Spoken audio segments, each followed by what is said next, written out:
several cooling centers opened up in our area today, it's because people say the heat has been absolutely unbearable since losing electricity last night.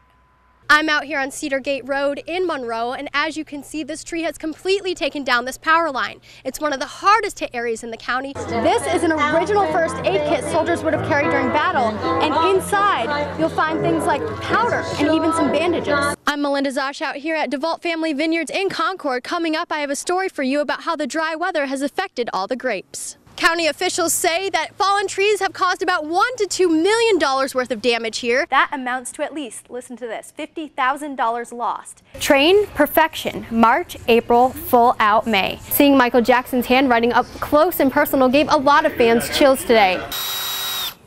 Crews are using tools like this drill and even this shingle shovel to help fix the roof that was badly damaged from the storm. Hundreds walked through the halls of the all-black school for 47 years. And again, if you find yourself entering a skid, stay with it and pump your brakes. Melinda Zosh, ABC 13 News.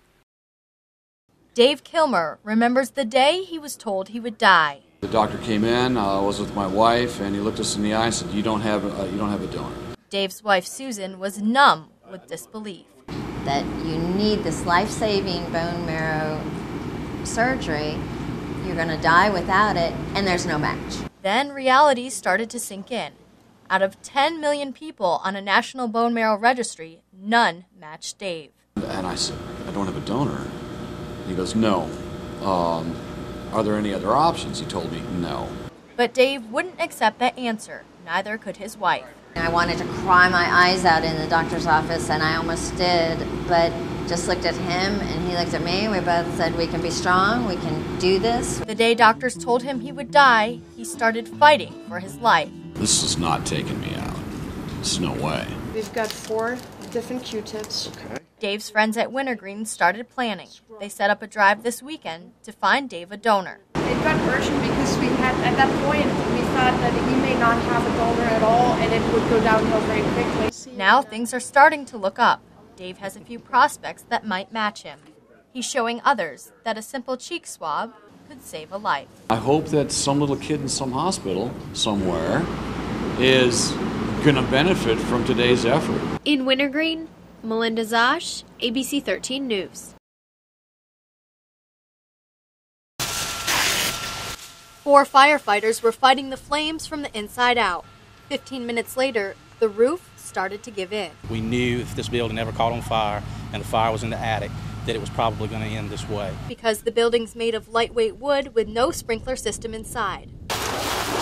So once the fire started, there was no stopping.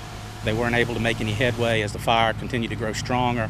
Fire officials say lightning or bad electrical wiring might have sparked it, but the fire is still under investigation. And I'm just as sorry as I can be to see this happen here today. The Central Virginia Family Physician Center has been a community staple since the 90s. It was one of former Mayor Pete Daniels' passions to have a health facility right in the heart of Hurt. He worked extremely hard to bring this building here, and we hate to see it go like this.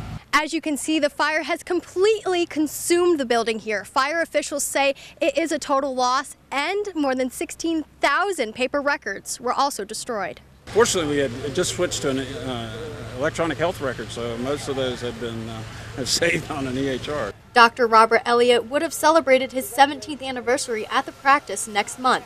Now he's just worried that his patients have nowhere to go tomorrow. They always see me.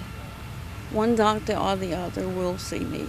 But for now, the practice's 16 employees can only wait. It really is a family that kind of works here and takes care of the patients here, and we see the patients mainly as our family too.